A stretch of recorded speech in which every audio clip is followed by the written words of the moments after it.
უკვე თუ თვალი შენი განმარტებული იყოს, განმარტება ამ შემთხვევაში კვლავ ესე იგი ნათლის სინონიმია. თუ შენი თვალი ნათელია, ანუ თუ შენი თვალი ვარგისია, მოდი ესე ვთქვა.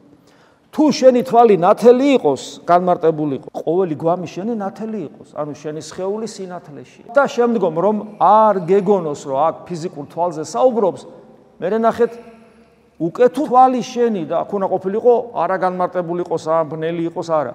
უკვე თუ თვალი შენი ბოროტი იყოს. და იმ წამს ვხვდები უკვე რომ წინა საუბარის თვალზე, ნათელზე ეს ყველაფერი ფიზიკური კატეგორიები არ არის. იმიტომ რომ შემოყავს ზნეობრივი კატეგორია. მეტიც მისტიკური, იმიტომ რომ მისტიკური თვალსაზრისით ბოროტი არის ეშმაკი. ზნეობრივი თვალსაზრისით სხვა რამეა ბოროტება, მაგრამ მისტიკური თვალსაზრისით ბოროტი არის ეშმაკი. და თუ შენი თვალი ბოროტი იყოს, რას ნიშნავს ბოროტი თვალი მისტიკური თვალსაზრისით?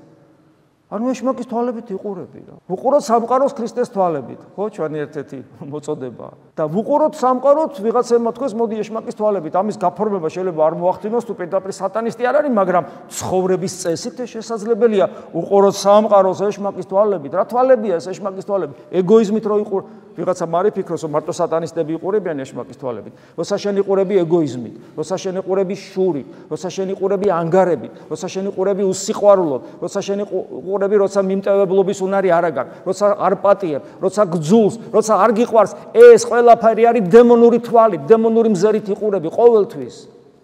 ყოველთვის დემონური მზერით იყურები. და აი, უკვე თუ შენი თვალი ბოროტ იყოს და თუ ასეთი თვალით იყურები, გვაფრთხილებს.